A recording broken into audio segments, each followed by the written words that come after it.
Vamos a comenzar con la segunda clase correspondiente a la unidad de cardiovascular. Aquí nos vamos a referir a el endotelio vascular y a las alteraciones del endotelio vascular, principalmente la aterogénesis. Esta clase nosotros la dimos el año pasado, pero le hemos añadido a esta clase muchas cuestiones nuevas, novedosas. Esto pasa siempre en medicina, siempre.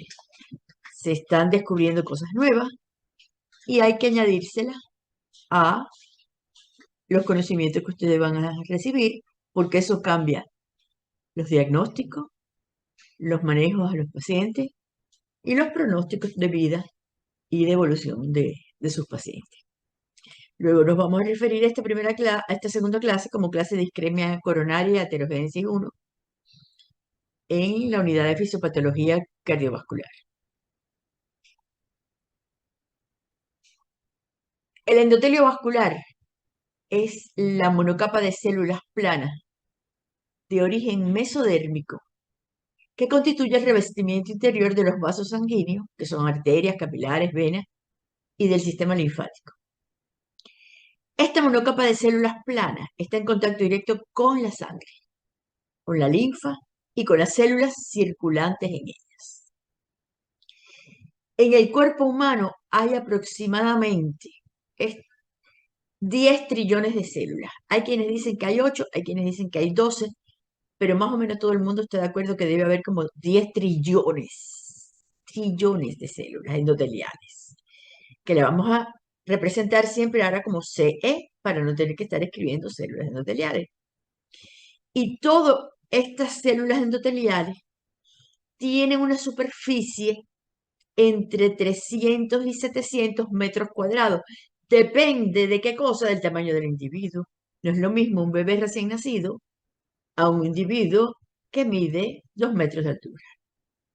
Y si uno pesa o calcula el peso de esos famosos 10 trillones de células o 8 trillones de células, pesan aproximadamente entre 1 y 1,5 kilogramos de peso. Estas células tienen diferentes estructuras. Este endotelio pueden estar continuas, pueden estar fenestradas, pueden ser discontinuas, hay de muchos tipos.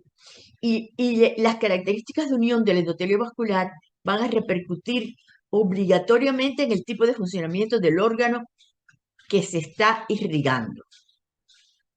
¿Ok? El endotelio se apoya sobre una lámina basal que se orienta a lo largo del eje del vaso, lo cual minimiza la fuerza de rozamiento de la sangre con la pared vascular.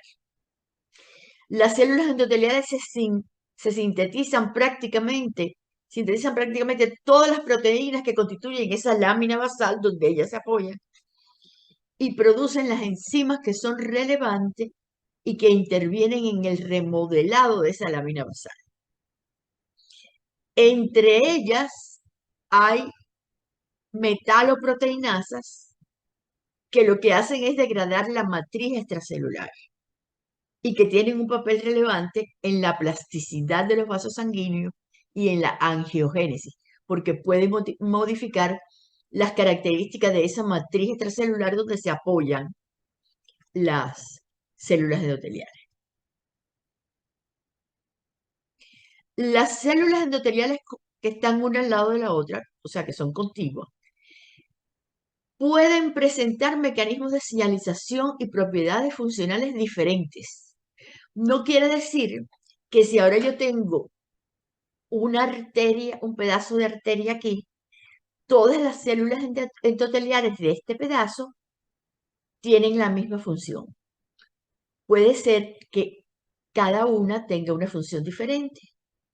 Y esa heterogeneidad en su funcionamiento depende de factores genéticos intrínsecos, de factores extrínsecos, donde está la localización anatómica, si está más hacia adelante o está más hacia atrás, si está más cerca del corazón o más lejos, de los mediadores solubles en los que están en contacto, del contacto de célula a célula, de las interacciones de la célula con la matriz extracelular, del pH. A lo mejor no tiene el mismo pH el líquido con el que está en contacto aquí o aquí, de la presión parcial de oxígeno, de las fuerzas mecánicas sobre la célula endotelial. No es lo mismo las fuerzas mecánicas sobre la célula endotelial aquí un poquitico más cerca del corazón que un poquitico más lejos del corazón. Es diferente. Luego, las funciones fundamentales del endotelio vascular van a estar en relación con el control de la fluidez de la sangre, con los mecanismos de adhesión y agregación plaquetaria, con la regulación del tono vascular, con la regulación de la respuesta inmunológica de ese endotelio, con los mecanismos de inflamación de los vasos sanguíneos donde está el endotelio, de la angiogénesis, de cómo se van formando esos vasos sanguíneos, de la remodelación de la matriz extracelular. Y estas son características del endotelio sano. Tiene prostaglandina 1,2, que lo que hace es que evita la inflamación, es vasodilatador, inhibe la agregación plaquetaria, o sea, no permite que se peguen las plaquetas a las células endoteliales y se formen coágulos. El óxido nítrico, que inhibe la adhesión de los leucocitos y las plaquetas y el crecimiento de las células musculares lisas, que están por debajo del endotelio. El adenosín trifosfato, ese es famoso, conocido para ustedes, el ATP. Degrada el ADP, contribuye a la inhibición plaquetaria. Moléculas que son muy similares a la heparina que interactúa con la antitrombina 3. La antitrombina 3 que inactiva la trombina, el factor 10A y a otros factores de la coagulación. La trombomodulina, que se une a la trombina y la convierte en anticoagulante y activa la proteína C. La proteína C que inhibe la formación de los coágulos. La proteína S, que es un cofactor de la proteína C. El activador del plasminógeno, que elimina los depósitos de fibrina en la superficie del endotelio. Entonces se lo tienen que saber, porque vamos a empezar a hablar de esto desde ahora hasta el año que viene. Y después van a seguir con eso. ¿Entienden? Luego, el endotelio vascular tiene factores que son antitrombóticos, como hemos hablado ahora, pero también hay factores que son protrombóticos, porque cuando ustedes se pinchan un dedo y se hacen una heridita, si nada más que tuvieran factores antitrombóticos, por allí la sangre fluiría constantemente por el hueco que se hicieron en la heridita. Luego, hay factores protrombóticos como son las endotelinas, que producen una vasoconstricción y cierran, ocluyen el lugar por donde se hicieron una cortadita. El colágeno, el factor von Willebrand, el factor activador de plaquetas, el factor tisular y los activadores de factor 12. Pero predominan estos, los antitrombóticos, porque si no estaríamos todos coagulados, predominan los antitrombóticos. Luego, los factores protrombóticos o procoagulantes están la vasoconstricción mediada por endotelinas, que lo que favorece es la concentración de agentes procoagulantes en el lugar de la lesión, donde se hicieron la cortadita. O el colágeno, que está conformado por glicina, prolina, hidroxiprolina y que permite la adhesión de las plaquetas al lugar ese donde se produjo la lesión. El factor von Willebrand, que es un mediador de la adhesión plaquetaria y transportador y estabilizante del factor 8. El factor activador de plaquetas, que ustedes saben que es un potente activador de plaquetas que favorece la adhesión de las células blancas y estimulador por mediadores inflamatorios, interleuquina 1 y la interleuquina 6. El factor tisular, que inicia la cascada de la coagulación por vía extrínseca. Los activadores del factor 12, que activan la cascada de la coagulación por vía intrínseca. Y hay factores antitrombóticos o anticoagulantes allí en las células endoteliales. Está la prostaglandina 12, que es un vasodilatador, que es un inhibidor de las funciones plaquetarias. El óxido nítrico, que es fundamental, que es un relajante de la pared vascular, o sea, produce dilatación de la pared vascular e inhibe la agregación de las plaquetas. Y es un regulador del reclutamiento de los leucocitos. Está el heparansulfato, que produce inactivación de la trombina, y el sistema de la proteína C con la proteína S, que produce degradación catalítica de los factores 5 y 8. ¿Ok? Luego, un endotelio sano regula muy bien el tono vascular. El endotelio puede ser analizado observando el papel que juega en la regulación del tono vascular. En este sentido es considerado como un tejido paracrino, ya que produce numerosas sustancias que afectan directamente el estado de relajación y contracción del músculo liso adyacente. No es que es ahí una capita de célula que está cubriendo, es todo un órgano que sintetiza sustancias vasodilatadoras, vasoconstrictoras, que se relaciona con la relajación y la contracción y con los factores coagulantes y procoagulantes y anticoagulantes.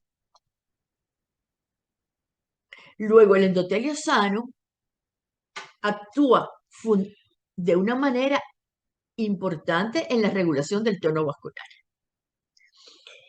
La tensión o cizallamiento sobre las células endoteliales. ¿Qué quiere decir el cizallamiento? O sea, el flujo de sangre, cuando se incrementa súbitamente, rueda por encima de las células endoteliales y choca con la superficie de las células endoteliales. Y produce entonces liberación de sustancias vasodilatadoras como el óxido nítrico, la prostaglandina 1 y un factor hiperpolarizante derivado del endotelio. La activación de receptores de superficie de la célula endotelial por acetilcolina, bradiquinina, adenosina, nucleótido, difosfato, sustancia P, que inducen la relajación de la célula endotelial. El endotelio puede producir sustancias vasoconstrictoras como la prostaglandina, H2, la endotelina 1, el tromboxano 2 y los aniones superóxidos. El óxido nítrico y la prostaglandina 1 inhiben la agregación plaquetaria, la proliferación de las células de músculo liso. O sea, vamos a ver qué importancia tiene eso. Y la migración de los monocitos y ejerce un efecto protector sobre la pared de los vasos. Y esto es fundamental. Van a ver por qué. Luego, un endotelio sano que está regulando el tono vascular. Vamos a ver que también tiene células endoteliales que son marcapasos. ¿Qué quiere decir marcapasos? Que pueden generar espontáneamente incrementos de calcio intracelular que se transmiten a las células contiguas que están al lado, que no son marcapasos. Quiere decir que no generan incrementos de calcio. Y entonces inducen ondas de calcio interendoteliales que incrementan el tono vascular. Luego, en ese mar, en esa capa enorme de células endoteliales, están esas células endoteliales que son capaces de generar espontáneamente esos incrementos de calcio que se transmiten a las otras y entonces inducen ondas de calcio interendoteliales y eso produce incremento del tono vascular. Hace que las células del músculo liso que están por debajo se contraigan, se contraen las células endoteliales y aumenta el tono vascular. Y esto tiene una gran importancia para los mecanismos fisiopatológicos de la hipertensión arterial, porque una familia de medicamentos que son línea 1 en el tratamiento de la hipertensión endotelial son los anticálcicos. ¿Entienden? Son los anticálcicos. Se van a aburrir de ver eso en medicina. Luego, la permeabilidad del endotelio vascular depende de dos vías. de una vía paracelular que está asociada a las uniones estrechas entre las células endoteliales. Y la disfunción de esta vía pues, puede producir edema.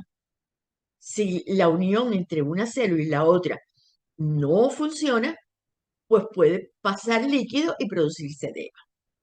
Y la vía transcelular que se produce a través de las caviolas. ¿Y qué cosas son las caviolas? Las caviolas y las caviolinas son necesarias para la adecuada organización de las vías de señalización que comprenden numerosos pasos a través de la membrana y de la compartimentalización de diversas moléculas de señalización. Es parte de la membrana de la célula endotelial. Esas moléculas de señalización celular forman parte de un complejo sistema de comunicación celular que rige las actividades básicas celulares, así como la coordinación de las acciones de esos sistemas de comunicación celular. Esto que ustedes tienen aquí, esta es la membrana. Esta es la membrana endotelial. Y estas son las células. Y entonces esta es la membrana de la célula endotelial. Y aquí tienen una caveola, que es una invaginación de la membrana, que se denomina caveola. ¿Ok? Y esto que ustedes tienen aquí son proteínas que se denominan caveolinas. Muy originales, ¿no? Los nombres. Luego, estas caveolinas son las que permiten esa señalización de la que hemos hablado. También hay fosfolípidos, que son estos que están aquí, las bolitas que están aquí. Hay esfingolípidos, que son los rosaditos. Hay colesterol, que es todo esto que está aquí en el medio, entre la parte más externa y la parte más interna de la membrana. Y así tiene. Y eso se repite a lo largo de toda la membrana de la célula endotelial. Luego, toda la membrana de una célula endotelial presenta estas invaginaciones donde están estas proteínas de señalización que son las caveolinas. La invaginación se llama caveola y las proteínas se llaman caveolinas. ¿Ok? Luego, esas caveolas, yo solo les puse, son invaginaciones de la membrana plasmática que está conformada por proteínas denominadas caveolinas. Las caveolinas son invaginaciones de 50 a 100 nanomoles, nanomicras ubicadas en la membrana plasmática, enriquecidas en colesterol y esfingolípidos. Cada caveola se encuentra conformada a su vez por aproximadamente 100 a 200 proteínas integrales de membrana que se denominan caveolinas. Hay 3 isoformas de caveolina, la 1, la 2 y la 3, menos mal que aquí pusieron nombres normales. Se encuentran codificadas por diferentes genes, pero poseen estructura muy similar, con dominio citosólico, amino y carbono terminal, un dominio oligomérico e incluyen un dominio denominado dominio de andamiaje, que es el responsable de esa dimerización y de la interacción con los patrones de señales. Las caveolinas 1 y 2 se coexpresan en los adipocitos, en los fibroblastos, se ven en el endotelio de los adipocitos, de los fibroblastos, de las células endoteliales, mientras que la caveolina 3 está presente en los tejidos musculares estriados. Luego, uno tiene aquí, o este es otro dibujo, de la célula endotelial, su caveola. Se expresan también receptores de insulina, receptores de óxido nítrico, receptores, ¿ven? Y todo esto se intercambia con toda la fisiología de esa célula endotelial. La caveolina 1 es una proteína de membrana plasmática que tiene un rol fundamental en la formación de la caveola y actúa como una proteína conectora, organiza complejos macromoleculares en la superficie que tienen que ver con la señalización intracelular. Tiene que ver con proteínas señalizadoras y con factores de crecimiento. E interviene en muchos procesos fisiológicos y patológicos. Esta es una proteína que suprime la señalización de muchos tipos celulares, determinando que cuando se sobreexpresa, o sea, proliferan mucho, interfiere con la señal del factor endotelial de crecimiento vascular y con la proliferación celular de las células endoteliales. Luego, no puede haber ni mucha caveolina 1 ni poquita, porque cuando es poquitica, no puede suprimir lo que está en exceso. Y cuando está en exceso, empieza a interferir con la proliferación de las células endoteliales. Tiene que estar en su justo valor. Se considera que la caveolina 1 es un regulador negativo del receptor de factor de crecimiento y provoca una disminución de la angiogénesis. La caveolina 1 en las células endoteliales regula entonces la angiogénesis, la permeabilidad vascular y el remodelado vascular. Y entonces uno dice, ¿y no va a permitir la angiogénesis? Bueno, si en condiciones normales la angiogénesis está regulada, pero ustedes van a ver que entonces hay angiogénesis que es patológica, la angiogénesis de los tumores, la angiogénesis que se produce en la reperfusión, que ya vimos lo que pasaba en la reperfusión cuando hablábamos de los diferentes mecanismos de muerte celular. Luego la caveolina también juega un rol como un regulador positivo de la angiogénesis a través de este complejo. Se cree que la caveolina ejerce propiedades antiapoptóticas y por lo tanto favorece el crecimiento de los tumores, porque la apoptosis también es un mecanismo de supresión de tumores. Estimula las metástasis y tiene un valor pronóstico de sobrevida del paciente y de recurrencia tumoral. Luego, no puede ser ni mucho ni poco, tiene que ser justo el término adecuado. Acuérdense lo que dijimos en la clase anterior, que las cosas en fisiopatología tienen que ser absolutamente en el nivel fisiológico, porque muchas veces los mecanismos fisiológicos en condiciones patológicas del paciente lo único que hacen es echar a perder y fastidiar y empeorar la condición del paciente. Hay algunos otros autores que dicen que no, que la caveolina 1 puede funcionar como un supresor y como una proteína preapoptótica, que lo que pasa es que cuando se pierde, las propiedades tumorales lo que hacen es que cambian los fenotipos. Pero eso es una gran discusión y no, todavía están discutiendo. Hay estadios tempranos de las progresiones de los tumores en que la caveolina 1 restringe su crecimiento, mientras que cuando avanza el crecimiento del tumor, ya realmente la caveolina 1 no puede hacer nada para parar los crecimientos tumorales. Estas son tres fotografías de microscopía electrónica, fíjense. Esta es una vista transversal de la membrana de, de una célula endotelial. ¿Ven? Así se ve la caveola. Aquí están todas las caveolinas.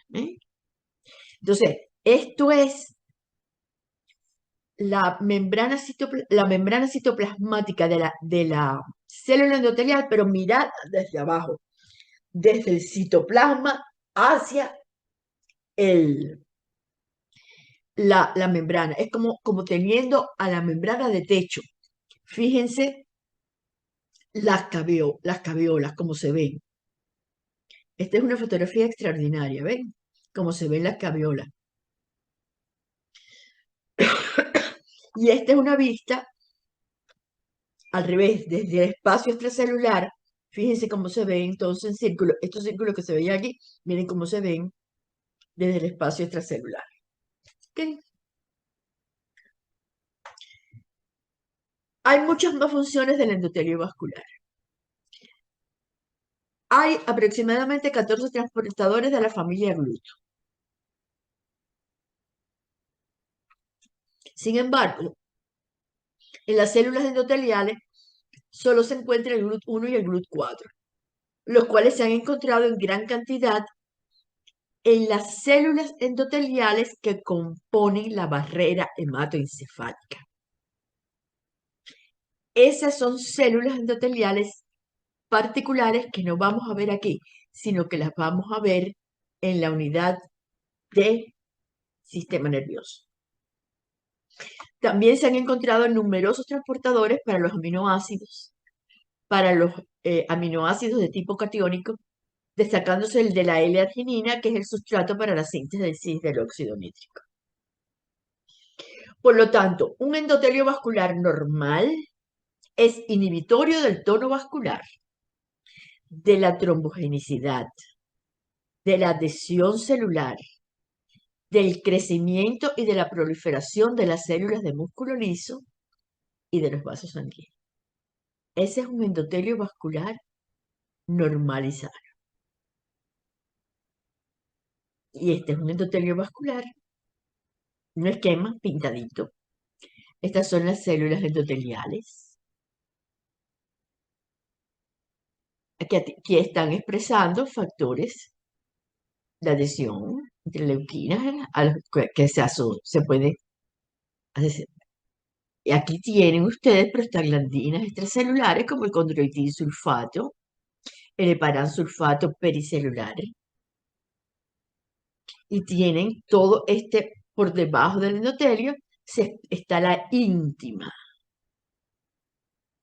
Por debajo de la célula endotelial está la íntima del endotelio, de toda la pared del vaso sanguíneo.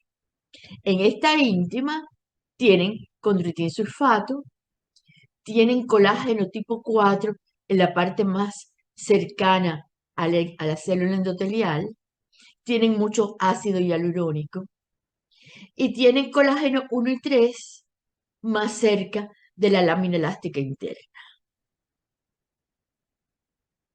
con más dermatansulfato. Después tienen una lámina elástica interna que ustedes conocen muy bien. Y después tienen la media. En la media tienen células de músculo liso que están colocadas, dispuestas en forma paralela a las células endoteliales, formando capas bien organizaditas. Hay también heparansulfato por debajo de la lámina elástica interna. Y después viene la denticia, donde hay algunos vasos sanguíneos y donde hay fibroblastos. Esta es un vaso sanguíneo, la estructura de un vaso sanguíneo. Puede ser más ancho, menos ancho, tener la íntima más ancha, tener la media con mayor cantidad de vasos, en dependencia de qué arteriola se trate. ¿Ok? Pero eso es una estructura sana. Luego, si vemos los efectos del envejecimiento en la pared arterial de los sujetos sanos, lo primero que se nota es que hay una proliferación de células de músculo liso en la íntima, que parecen provenir de la media, las cuales no se organizan. O sea, esa disposición en paralelo que había en la media no se ve en esas células de músculo liso que migran hacia la íntima. Son de diversos tamaños, se orientan diferente y tienen un alto contenido de actina. Aparecen mastocitos en la íntima con una gran producción de quimiosina. Y estamos hablando de envejecimiento de sujetos sanos. O sea, gente que envejece, que no son hipertensos, no tienen problemas de colesterol, no han tenido un infarto del miocardio, no han tenido infartos cerebrales, no les ha dado COVID, no han tenido ningún problema, nada más que se están poniendo viejos, más nada. Hay también incremento de colágenos de tipo 1 y 2 en la íntima. Ustedes recuerdan que aquí habíamos hablado que había colágeno 4 por debajo del endotelio y había colágeno 1 y 3 por encima de la lámina elástica interna, o sea, 4 y 1 y 3. Y entonces resulta que empieza a proliferar los colágenos de tipo 1 y 2 en la íntima.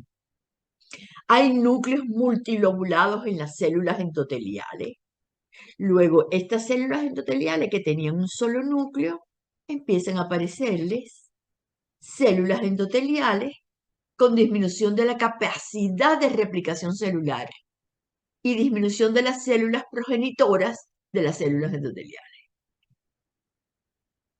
Se incrementa la liberación de sustancias proinflamatorias liberadas por las células endoteliales, que normalmente su liberación era muy escasa, prácticamente inexistente. Y se disminuye la disponibilidad y respuesta al óxido nítrico.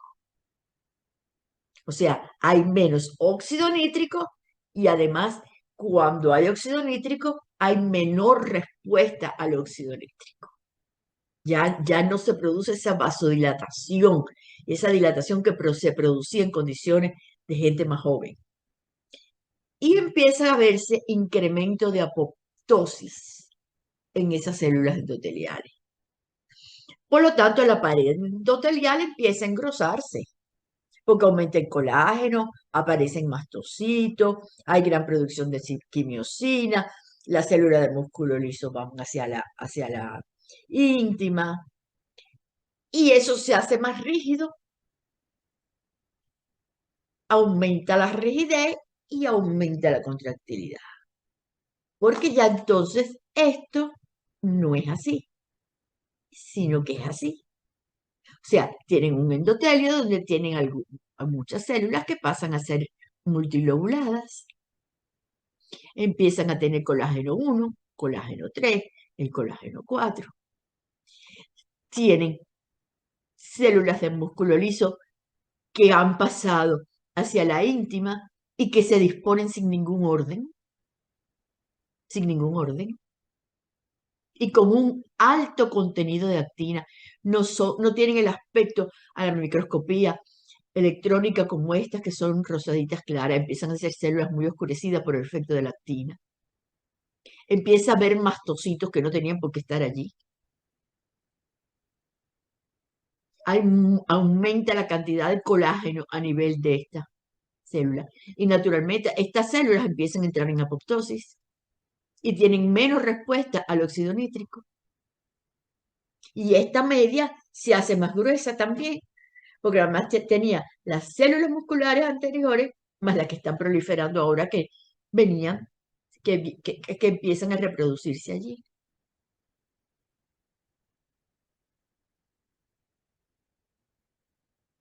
Y entonces, y ese es un viejo sano, pero ¿qué factores pueden favorecer la formación de una placa aterosclerótica? No me digan arterioesclerótica, es aterosclerótica.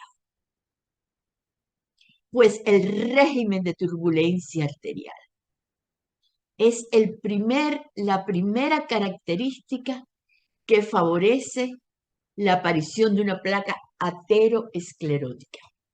¿Dónde hay una turbulencia arterial? En la curvatura de una arteria. ¿Cuál es la más famosa de las curvaturas arteriales? El callado de la aorta. O la curva de la arteria cerebral anterior sobre el cuerpo calloso. O la bifurcación de la aorta abdominal formando las dos arterias ilíacas. Donde quiera que se bifurca una arteria, ahí se produce una turbulencia. Y esa turbulencia produce un choque contra la pared arterial. Y ese choque contra la pared arterial va a producir y a favorecer la formación de una placa aterosclerótica. Si el paciente es hipertenso y hay un aumento de la presión arterial en esa circulación, el choque de la sangre contra esas bifurcaciones y contra la pared arterial está aumentada. Por lo tanto, la hipertensión arterial favorece la formación de placas ateroscleróticas. Y el aumento del tono vascular que se produce en la hipertensión arterial y en el tabaquismo, mis queridos estudiantes, van a favorecer la formación de un régimen de turbulencia arterial que favorece la formación de estas placas ateroscleróticas. Además, el incremento de los niveles plasmáticos de LDL. ¿Por qué razón? Porque ¿dónde hay LDL?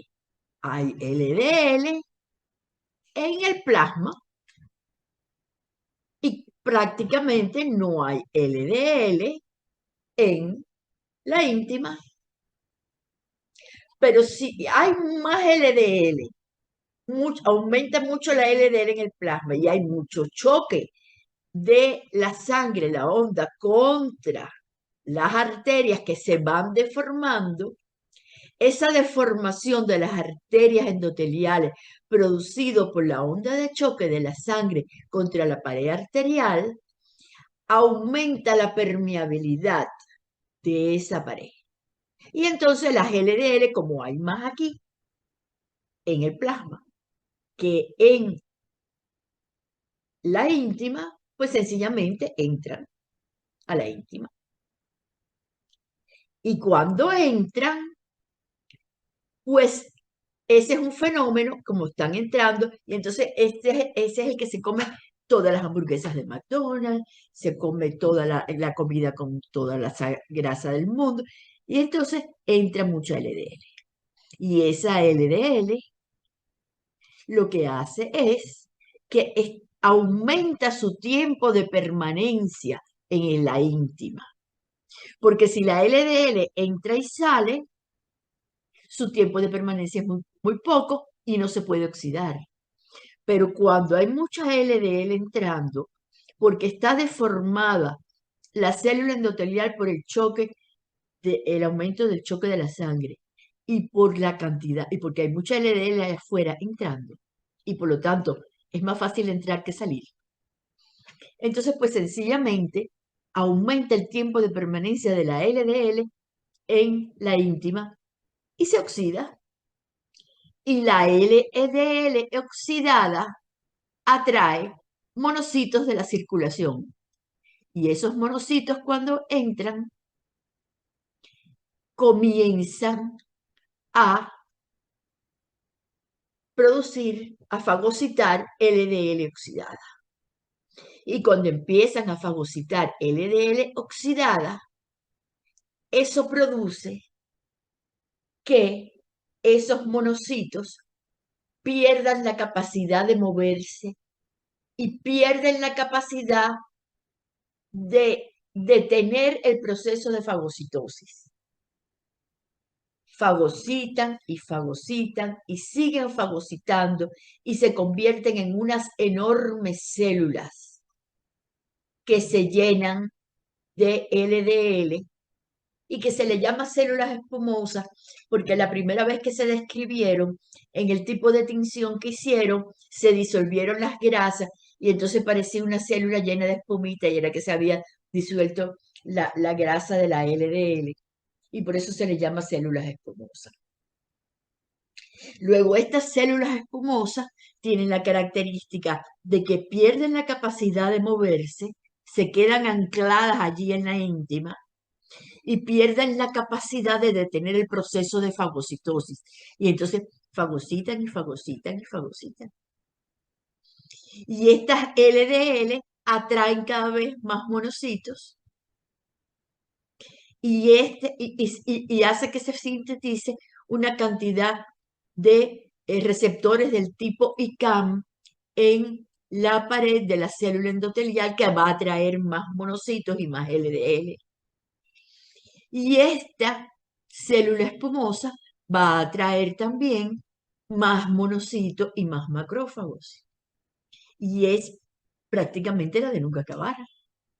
Y entonces, cuando usted viene a ver, se forma una gran placa en esa pared que tiene que ver con un endotelio que ha tenido LDL que está modificada por todas las sustancias que están en esta íntima que se ha oxidado, que ha formado células espumosas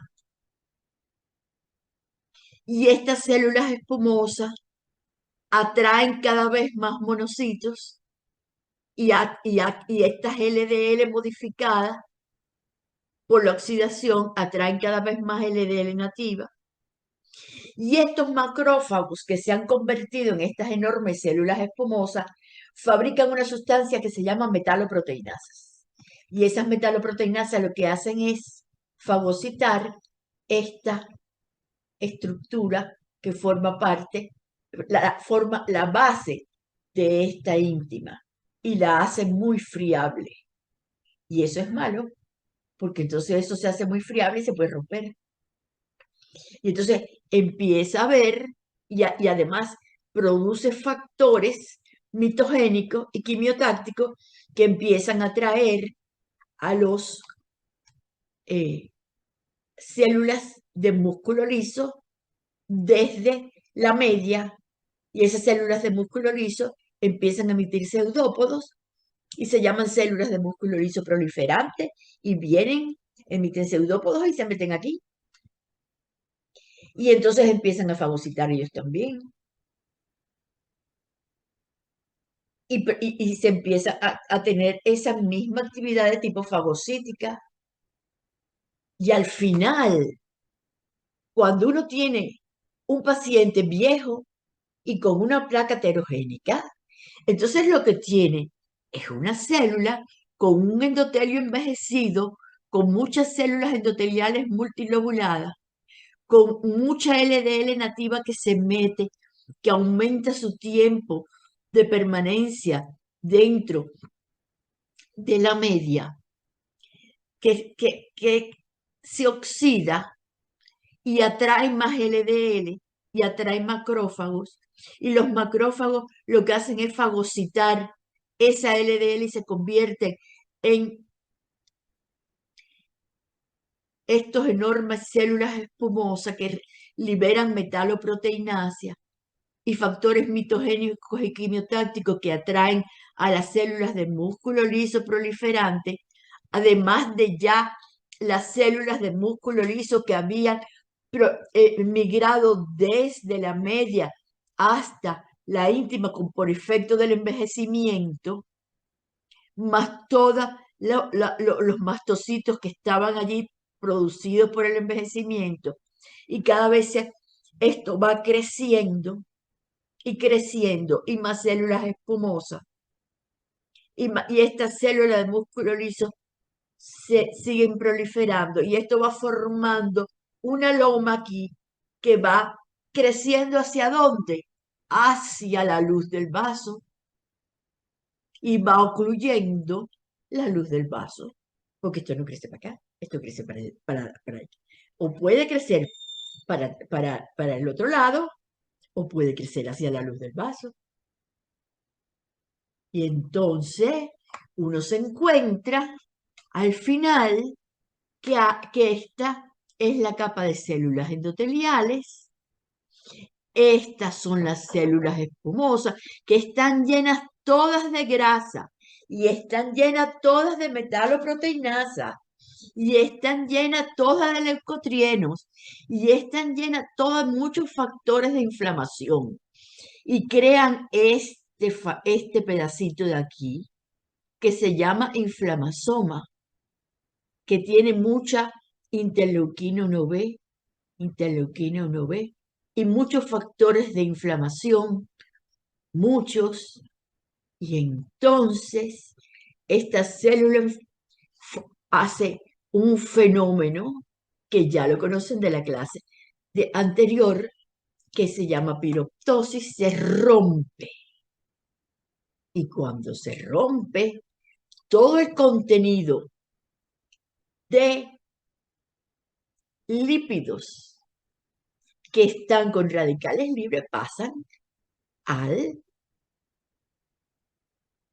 la placa, que es todo esto. Ya esto dejó de ser la pared, se ha convertido en una placa lleno de células dendríticas, lleno de interleuquina, y si se rompe una célula espumosa de esta, todo este contenido lipídico y de radicales libres y de leucotrieno se dispersa por una placa que además está muy friable porque estas células fabrica muchas metalosproteinasas.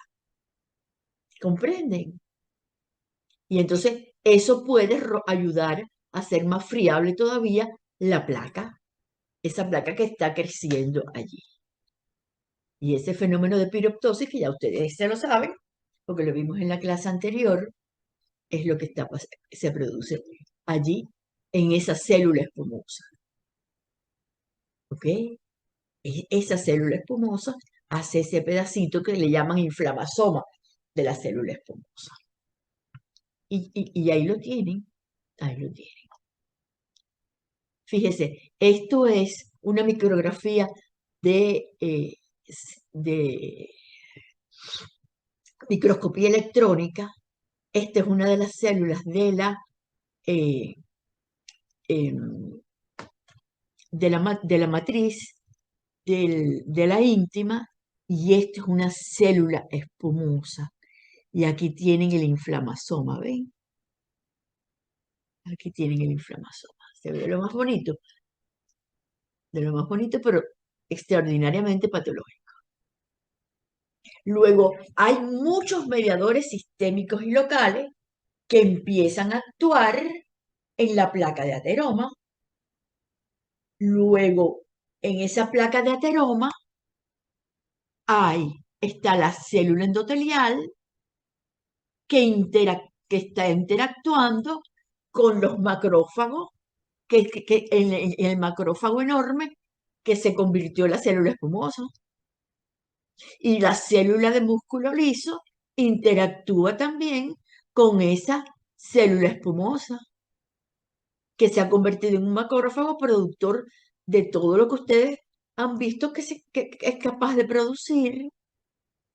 Y entonces hay muchos factores de inflamación que van a actuar sobre esa célula espumosa, que al final lo que va a hacer es agravar el funcionamiento de la célula endotelial y de la célula de músculo liso. ¿Y cuál es el problema de la LDL? Bueno, pues que la LDL tiene muchísimos problemas. La LDL, al convertirse en LDL oxidada, libera factores quimiotácticos para monocitos circulantes. Es extraordinariamente inmunogénica. Favorece la formación de todas las sustancias inmunológicas que se han inventado allí en esa placa. Atrae macrófagos, atrae células de músculo liso, es sumamente citotóxica, inhibe la migración de macrófagos que captan las LDL oxidadas y se acumula en las células espumasas. Y facilita entonces la liberación de una gran cantidad de lípidos en el caso de la piroptosis. Entonces ustedes tienen aquí una arteria normal, como la deben tener los niñitos que están en preescolar, y una arteria estrechada por la aterosclerosis, y esta es la placa que se va formando en la pared. Ajá. Luego, el flujo, que es laminar, a medida que la placa va creciendo, empieza a dejar de ser laminar. Y cuando deja de ser laminar, va chocando contra la placa. Y entonces, toda esta sangre que llegaba para acá, llega menos. Y los tejidos que están al final de esa arteria empiezan a recibir menos sangre. Y empiezan a aparecer fenómenos de isquemia. Isquemia con S. ¿Ok?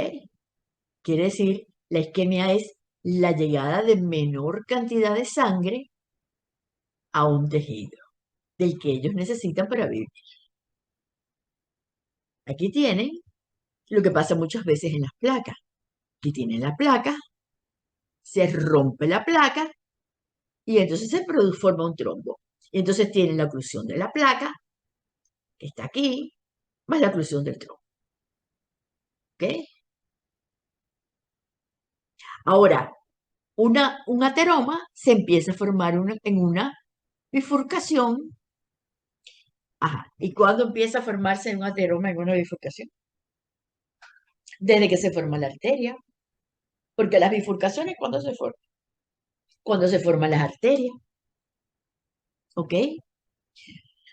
Hay cosas que uno no puede evitar en el caso de la formación y del efecto sobre las arterias, que es el hecho de que haya un aumento de la fuerza de la sangre sobre las curvaturas y sobre las bifurcaciones, porque esas están anatómicamente ahí, no se puede evitar. Uno no puede evitar esta bifurcación, pero sí puede evitar las LDL, sí puede evitar lo de la presión alta, se puede poner tratamiento para todo eso, para evitar. Siempre va a haber un choque grande aquí, en esta área, pero el lípido se puede evitar.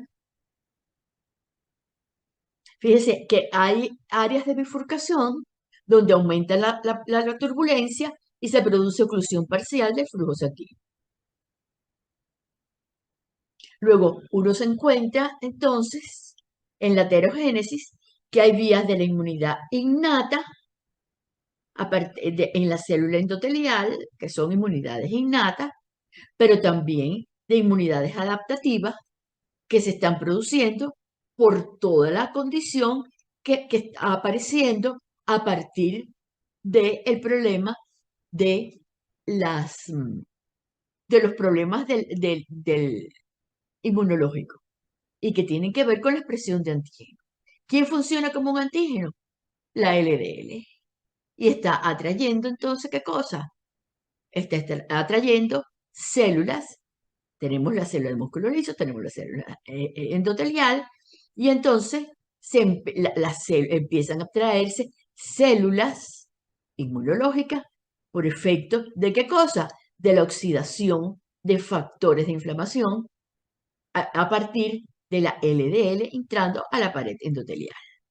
Y entonces se produce fenómenos de inmunidad en el que están implicados células dendríticas, células, el linfocito B, el linfocito T, polimorfos nucleares. Ujú. ¿Y qué es lo que pasa?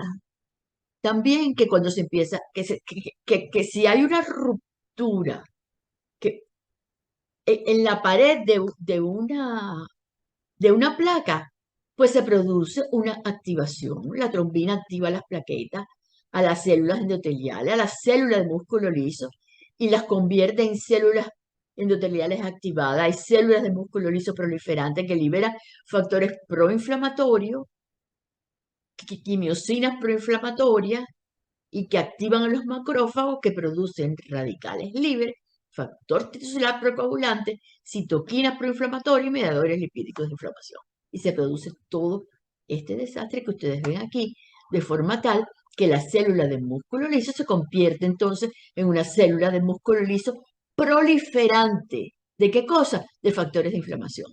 Y nuestra célula endotelial se convierte en una célula endotelial activada que produce ¿qué cosa? Factores de inflamación. Y todo eso termina cambiando por completo la estructura de los macrófagos que tienen que ver, que están cerca de las placas. Pero entonces, en estas placas, ¿qué otros problemas influyen? Si los problemas inflamatorios son importantes. Bueno, pues influyen problemas como cualquier tipo de infección.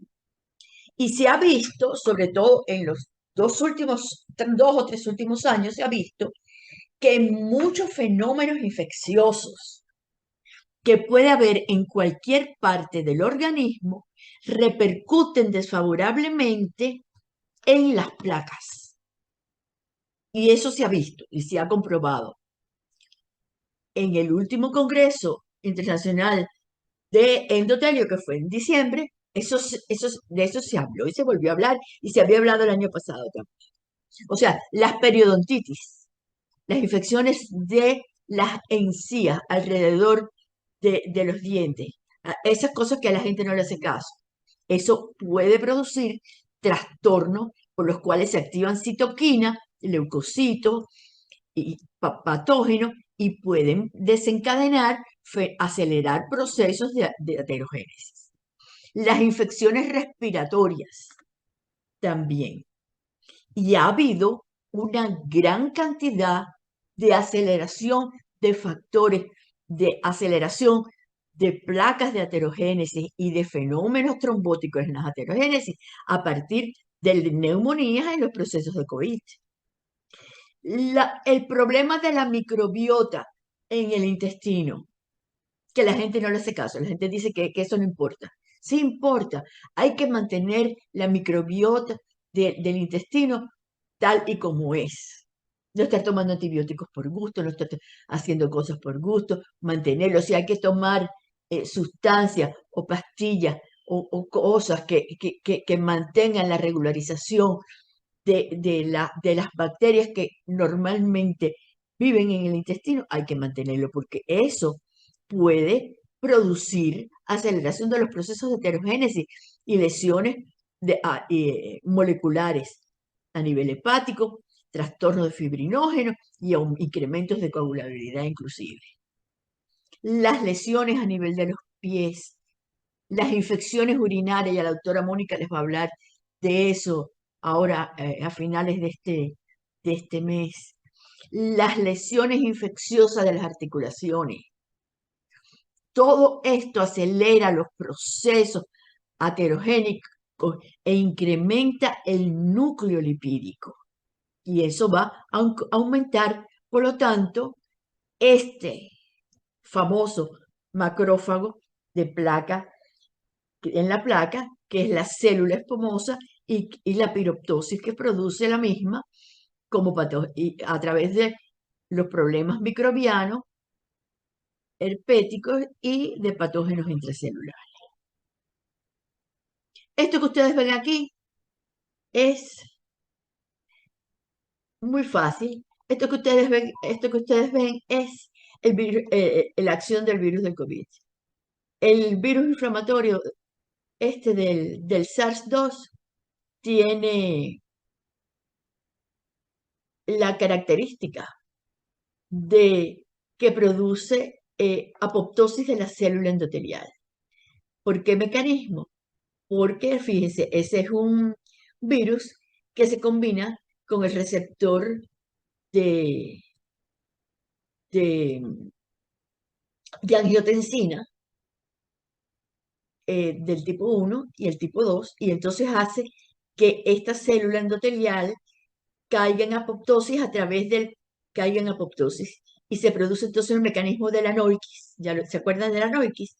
Que separa la célula endotelial de las células cercanas y se produce denudación de la célula endotelial de la membrana basal.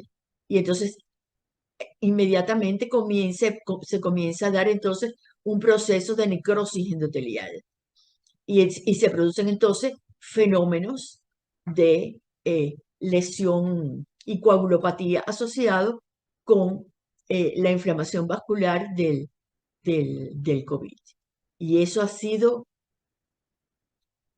Dios mío, terrible durante esta epidemia. Luego, hay una disfunción endotelial que es reversible, pero que se puede convertir en irreversible si no se está a tiempo y si uno no está preparado para mantener nuestras células endoteliales en las mejores condiciones posibles. Por lo tanto, fíjense, todos los fenómenos que puedan incrementar las placas, como son la dislipidemia, que aumenta la entrada de LDL, la hipertensión, la diabetes mellitus, el incremento del estrés de pared, porque fumen, por diferentes causas, porque se disminuya el óxido nítrico, todo eso va a incrementar la placa y la aterosclerosis y posiblemente la ruptura de las placas. Luego, la aterosclerosis es un proceso inflamatorio que produce engrosamiento fibroso localizado de la pared arterial que se caracteriza por placas infiltradas con lípidos fibrosos y calcificación, y cuya consecuencia aguda o crónica es la obstrucción de la luz del vaso. Hay cambios fisiológicos de la pared vascular. El primer cambio es la alteración funcional del endotelio, sin cambios morfológicos.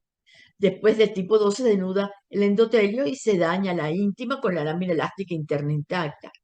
Después se produce denudación del endotelio con daño de la íntima y de la media. Después se produce ruptura y trombosis intravascular y placa complicada. Aquí tienen ustedes un corte transversal de un vaso sanguíneo. Fíjense, esta es la pared del vaso. Esta es la pared del vaso. Fíjense que la pared del vaso está muy engrosada. Inclusive en esta parte, fíjense, y miren ustedes el grosor que tiene la íntima y esto prácticamente no se pueden ver adecuadamente las células endoteliales. Miren aquí la placa. Miren la estría lipídica. La estría lipídica. Y ese es un vasito pequeño. Eso no es esa no es una aorta. Es un vasito pequeño. Esa es la estría lipídica. Fíjense la cubierta fibrosa que se ha formado por encima de la estría lipídica. ¿Ok? Miren esta arteria. Fíjense, miren la cantidad de depósitos de lípidos en la pared arterial. Eso es células, células y más células espumosas con mucha piroptosis y salida del contenido de la célula a la pared y acumulación de lípidos. Miren ustedes la placa, esta enorme en la pared celular. Luego, cuando uno mira la evolución de la placa, uno va a poder encontrar, sí, vamos a empezar un poco con esto, que puede haber ruptura de una placa y se produce un pequeño cambio geométrico con una estenosis leve y un pequeño trombo mural, con lisis espontánea del trombo. Y se quitó. O hay una estenosis severa con una oclusión trombótica persistente y un síndrome coronario agudo ahí en el corazón. Eso depende de cómo sea la ruptura de la placa. La próxima clase vamos a hablar, nos vamos a cansar de romper placas. Pero la fisura es el tipo de ruptura más frecuente de las placas. No es que uno las machaca y las tritura, no. Es una fisura y se relaciona con los trombos. Y hay rupturas que son superficiales y rupturas que son profundas. Si la ruptura es superficial, hay un trombo pequeño incorporado a la pared por reorganización fibrótica y crece sin obstruir la luz. Pero si hay una fisura profunda, puede producirse una oclusión trombótica de la luz del vaso y entonces pues no sigue circulando sangre por la arteria coronaria, entonces se produce un síndrome coronario agudo, ¿no?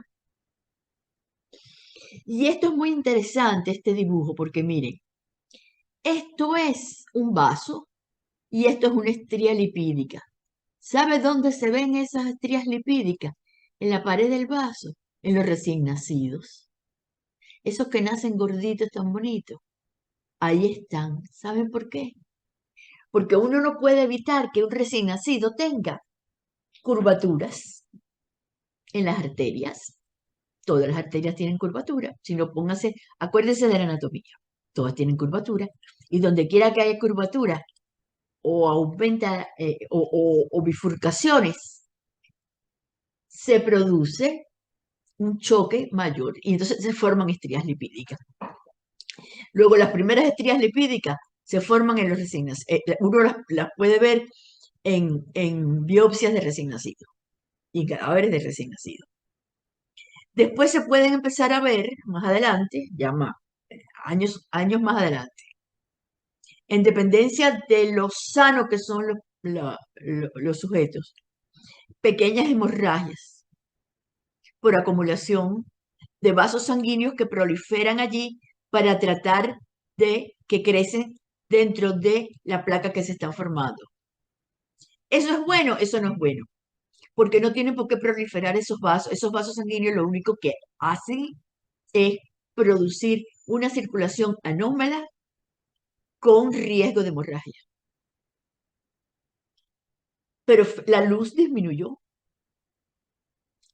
pero el endotelio todavía está intacto. Y aquí está intacto también. Pero fíjense ya cómo ha crecido la acumulación de lípidos y la fibrosis y el calcio y las hemorragias en toda la luz. Ya la luz está disminuyendo cada vez más. Y esto es una placa complicada. ¿Por qué razón? Porque se rompió. Se rompió, no sé, en una crisis hipertensiva o se fumó 4 cajas de cigarros en ese día o algo pasó, se rompió la placa y se formó un trombo porque sale el contenido a la luz y ahí sí es verdad que entonces no hay ninguna forma, ahí se empiezan a pegar todas las plaquetas a la ruptura. Otras veces son esto fue una placa complicada, fíjense que la ruptura es hasta formas más profundas de la placa, y aquí hay ruptura profunda de la placa y trombos superficiales también por rupturas superficiales de la placa. Pero cuando esto se empieza a resolver, el resultado es una placa con un gran trombo, con mucha fibrosis y la luz del vaso muy disminuida. ¿Entienden? Y aquí empezó el bebecito. Y entonces todo el mundo dice, qué bonito, qué gordito. Vamos a irlo poniendo gordito. Gordito, gordito, gordito. Ujú. Y mire, y aquí llegamos. Luego la línea de tiempo de la aterosclerosis. No me digan arterioesclerosis, aterosclerosis. Empieza con la primera década de la vida. Ahí están bien, fíjense las arterias. Hasta la tercera década, es principalmente por acumulación de lípidos. Tercera década de la vida. ¿Ustedes en qué década de la vida están? En la tercera, la cuarta. Después hay acumulación de lípidos a partir de la cuarta década. Ya hay migración de células de músculo liso, colágeno, trombosis y hemorragia. Esta es la línea de tiempo de la aterosclerosis. ¿Comprenden? Luego hay factores que contribuyen a la ruptura de las placas. Las placas de pequeño tamaño con alto contenido lipídico, cubiertas con una delgada capa fibrótica, esas se rompen rápido, facilísimo. Son las más recientes en la edad adulta y coexisten con otros factores de riesgo como el tabaquismo, la hipertensión arterial. La actividad de los macrófagos. Cuando hay muchos macrófagos, ellos producen muchos radicales libres. Lo vamos a ver en la próxima clase. Liberan muchos factores mitogénicos, sustancias quimiotácticas, liberan proteasas, elastasas, colagenasas, metaloproteinasas, y lo que hacen es degradar la placa y romperla. El aumento del estrés de roce sobre la pared endotelial. ¿Entiendes? Las crisis hipertensivas. El patrón de flujo alterado en áreas de estenosis. Los cambios bruscos de la presión intraluminal en cada contracción cardíaca. Cada vez que hay una contracción cardíaca, aumenta la presión dentro de las arterias y aumenta el choque en las áreas donde hay curvaturas y donde hay bifurcaciones. No se asusten, así es. También se favorece la formación de trombos, sobre todo en aquellos pacientes que tienen una mutación genética y lo que tienen es un tipo de lipoproteína, una mutación de la lipoproteína A, que es que tiene la ApoB100 y tiene una hipercolesterolemia familiar y favorece la formación de células espumosas. Esos pacientes sencillamente no hay, lo van a ver en la unidad de metabolismo, no hay posibilidad, hay muy pocas posibilidades de resolver el problema de la formación de las placas. Y entonces uno se encuentra el tabaquismo. ¿Qué pasa con el tabaquismo? Que el tabaquismo tiene efectos sistémicos, efectos endoteliales y efectos hematológicos. En los efectos sistémicos aumenta la actividad simpática, aumentan las catecolaminas, aumenta la frecuencia cardíaca, aumenta la resistencia vascular periférica, aumenta la capacidad de contractilidad de la célula de músculo liso y hay vasoespasmo. Disminuyen las HDL, aumenta la lipólisis, aumenta los ácidos grasos libres y la VLDL, Aumenta la carboxihemoglobina, disminuye la hemoglobina oxidada y hipoxia, y eso favorece el daño endotelial. Los estrógenos también disminuyen porque aumenta su catabolismo y puede haber efectos menopáusicos precoces. Y los estrógenos protegen mucho a las mujeres de, de los efectos de de la aterosclerosis. Entonces vamos a ver en la próxima clase cómo las mujeres están mucho más protegidas que los hombres de los efectos de la aterogénesis, excepto si las mujeres fuman. Entonces, el tabaquismo también produce fenómenos endoteliales y es que aumenta la reacción endotelial a las catecolaminas, o sea, las caveolinas y todas las células endoteliales que favorecen las corrientes de calcio, se incrementa su acción con el tabaco, aumenta la vasoconstricción y aumenta la presión arterial. Produce disfunción eréctil porque disminuye la ciclooxigenasa y la prostaglandina 1, 2 y eso junto con el daño endotelial, pues produce disfunción eréctil. Hay efectos hematológicos, aumenta la activación de agregación plaquetaria, aumenta el fibrinógeno, el factor 8, la trombogénesis y la mortalidad y morbilidad coronaria aumenta de 3 a 7 veces.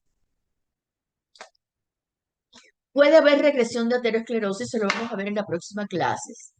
Se estabiliza si la regresión controla los factores de riesgo. Si uno disminuye un 1% el colesterol sérico, se puede producir una regresión del 2% de la enfermedad cardiovascular. Si se trata de la hipertensión arterial, si se suspende el hábito de fumar,